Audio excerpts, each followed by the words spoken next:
What if I told you I bought my first cash car at $3,000 while earning $13.50 with two dependents, no credit score, no financial help?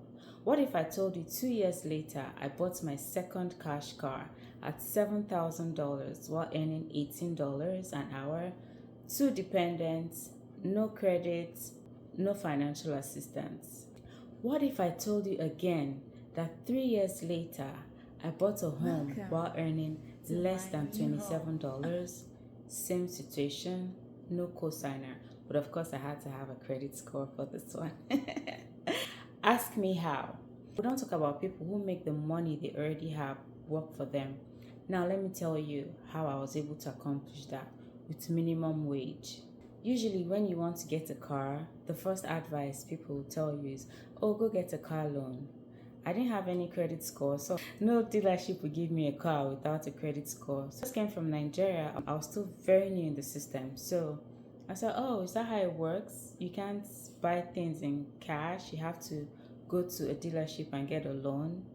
I'm used to buying cash for what I want, but I was still learning the system. So what I did, I went back and did my homework. I knew that I needed a car, so I knew that I had to raise funds to buy the car in cash.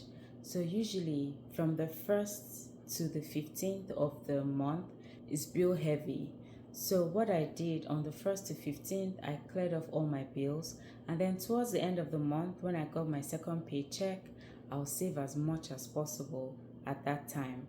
I was working at a call center then. I used to take Lyft to work because that was what I was told. However, my colleague at work told me, Lyft? Why are you working for Lyft?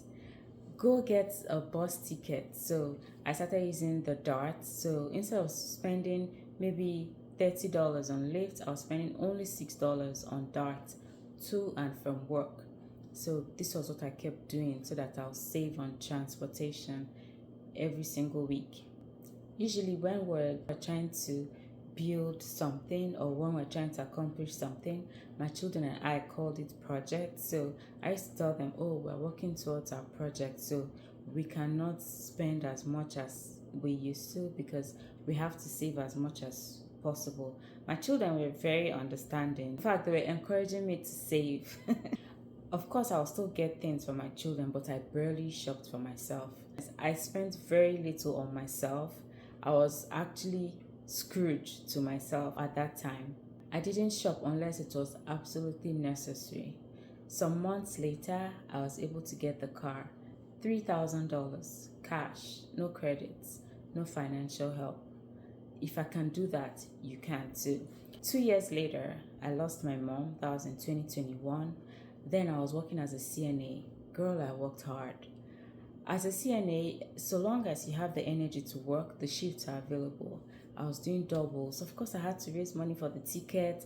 I had to get the children together, and I had to do my quota to make sure my mom was buried well.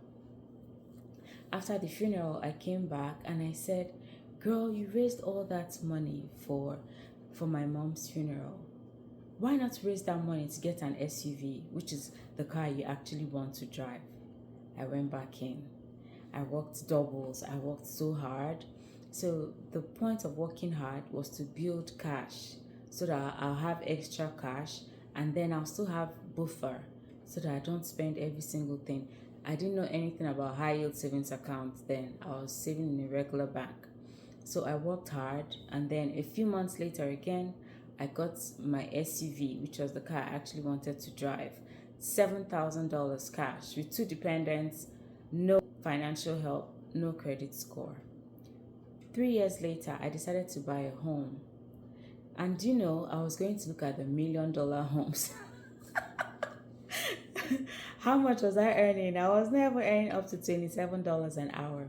Okay, but at this time, I was already in the financial industry. I had already learned about high yield savings accounts from a TikTok video. I had already learned how to make money work for me to an extent. I was still learning gradually at that time. After a while, I scaled all the checks because my credit score was over 700 at that time. I wasn't really spending much on my credit card. I was using as little as possible, maximum of 30% of course. So it was easy for them to approve me for a house while earning less than $27 an hour. We're so quick to celebrate millionaires, but we also have to acknowledge people who earn minimum wage and somehow they still make the money work for them. I firmly believe that the little I have spreads and covers all my needs. I don't know how to explain it. I do plan. Now, in case you didn't notice, the strategy was 1. Save as much as possible. 2. I lived below my means. You have to live below your means when you're trying to build. 3. I discovered a high yield savings account. That high yield savings account was a game changer for me. All the funds that I saved towards the down payments for the house, I put in the high yield savings account. So I saved enough while the high yield savings account was also building interest for me. In fact, I had more than enough for the down payment. 4. Work extra hours to build cash. Remember I said I had to work extra hours so that I'll have a buffer and I don't have to spend all my savings on the second cash car. I was able to accomplish all of this on very low income. If I can do it, you can too. Follow for more financial tips.